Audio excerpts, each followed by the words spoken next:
السلام علیکم دوستو، welcome to my channel weird way. کیسے ہیں آپ سب لوگ؟ امید ہے خیریت سے ہوں گے۔ آپ لوگوں سے ریکویسٹ ہے میرا چینل جلدی سبسکرائب کر دیں تاکہ میری ہر آنے والی ویڈیو آپ لوگوں تک پہنچ سکے۔ آج کا واقعہ صنم نے بھیجا ہے۔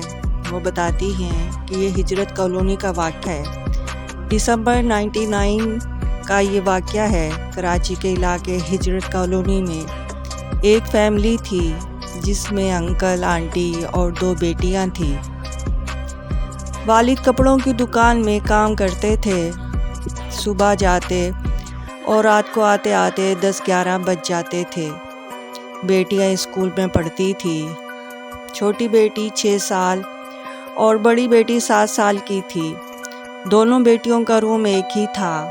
یہ واقعات جب شروع ہوئے جب والد صبح اپنے دونوں بیٹیوں اور اپنی وائف کو لے کر ملیر سے واپسی میں اپنے گھر آ رہے تھے۔ رات کے 10 بجے ان کی بائک خراب ہو گئی ایک سنسان ایریا میں۔ وہاں کوئی پنچر والا نہیں تھا۔ سردی کی وجہ سے دور تک کوئی دکان نہیں تھی۔ یہ لوگ پیدل ہی چلے آ رہے تھے۔ چلتے چلتے راستے میں پیپل کا بہت بڑا درخت نظر آیا۔ جب یہ سب اس کے سامنے سے گزرے تو بڑی بیٹی کو اس درخت کے پاس ایک لڑکی دکھائی دی جو باقی کسی گھر والوں کو نظر نہیں آ رہی تھی۔ وائٹ ڈریس میں وہ عورت جس کا چہرہ نظر نہیں آ رہا تھا۔ بیٹی والدہ کو بتایا تو والدہ نے کہا کوئی نہیں ہے۔ بڑی بیٹی کو بولا کہ تم ایسا کرو، آیت الکرسی پڑھو اور جلدی چلو۔ والد سمجھ گئے تھے کہ کوئی چیز ہے جو اس کو تو نظر آ رہی ہے اور ہمیں نظر نہیں آ رہی۔ تھوڑا سا آگے جا کر جب وہ پہنچے تو انہیں ایک پنچر والا مل گیا اور انہوں نے پنچر لگوا لیا اور اپنے گھر کی طرف نکل گئے۔ گھر آتے ہی بڑی بیٹی کی طبیعت کافی خراب ہونے لگی۔ سر میں درد محسوس ہونے لگا۔ وہ رات تو تھکن کی وجہ سے گزر گئی۔ نیکسٹ ڈے بڑی بیٹی کو بخار ہو گیا کافی تیز۔ وہ اسکول بھی نہیں جا سکی۔ اس وقت بڑی بیٹی اپنے روم میں تھی۔ وہ سو رہی تھی تو چھوٹی بیٹی اپنی امی کے ساتھ کام میں امی کا ہاتھ بٹا رہی تھی۔ والد اپنے کام پہ گئے ہوئے تھے۔ بڑی بہن کو اپنے روم میں کسی کی موجودگی فیل ہوئی اور وہ آدھی نیند کی حالت میں تھی تو اس کی آنکھ کھلی کہ وہ دیکھتی ہے کہ اس کے روم میں کوئی وائٹ ڈریس میں گھوم رہا ہے۔ پہلے تو وہ سمجھی کہ والدہ ہیں، پھر غور کرنے پہ پتہ چلا یہ کافی لمبی کوئی چیز ہے جو روم میں ایک طرف کبھی دوسری طرف گھوم رہی ہے۔ اس کی حالت دیکھ کر ایسی ہو گئی کہ نہ اسے ہلا جا رہا تھا اور نہ بولا جا رہا تھا۔ 10 منٹ تک اس کے ساتھ یہی حالت رہی۔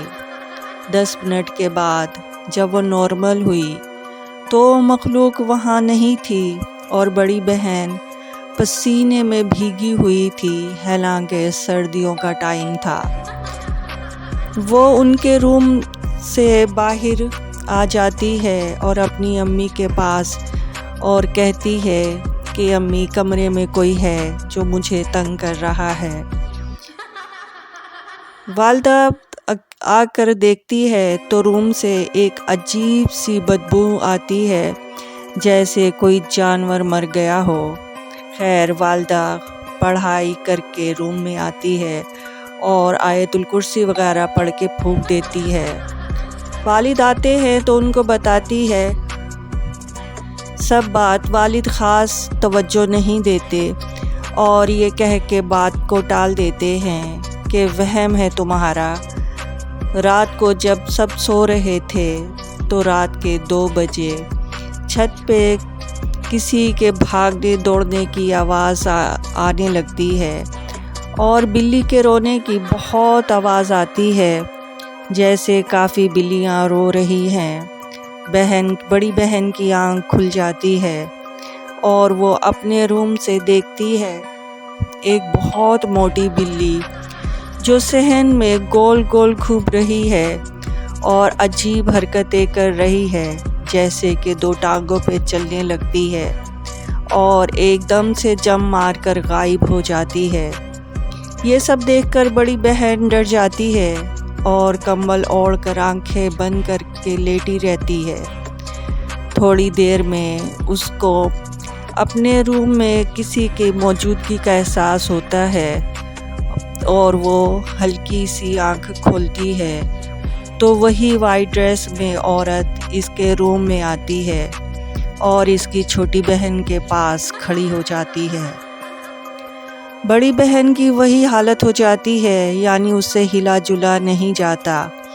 اب وہ یہ سب دیکھ ہی رہی ہوتی ہے کہ اچانک وہ مخلوق اس کی طرف دیکھتی ہے، جیسے اس کو پتہ تھا کہ اس کو کوئی دیکھ رہا ہے، اور وہ بہن بتاتی ہے کہ اتنا بھیانک چہرہ کہ دل پھٹ جائے، اور وہ مخلوق اٹھ کے بڑی بہن کو دروازے کی طرف بہت زوردار دھکا دیتی ہے، جس کی وجہ سے بڑی بہن کی ریڑھ کی ہڈی کافی بری طرح متاثر ہوتی ہے، جو آج تک اس کی بہن کا یہی حال ہے۔ اور اس کی آواز سن کر سب گھر والے آ جاتے ہیں اور اس کو اٹھا کر بستر پر لٹاتے ہیں، جبکہ وہ بے ہوش ہوتی ہے۔ والد ہاسپٹل لے کر چلے جاتے ہیں۔ لڑکی کا منہ کافی سوجا ہوا تھا اور اس کی آنکھوں میں بلڈ بھی جمع ہوا تھا۔ 2 دن بعد ہوش میں آتی ہے تو آواز نہیں نکلتی۔ 1 منتھ علاج کے بعد آواز بحال ہو جاتی ہے۔ اس رات جو ہوا وہ سب بتاتی ہے۔ گھر والے بھی سمجھ گئے تھے کہ اس رات کچھ بہت ہی زیادہ بھیانک معاملات ہوئے تھے، اور پوری فیملی اس رات سے ہی لڑکیوں کے دادی کے گھر ہی رکی ہوئی ہوتی ہے۔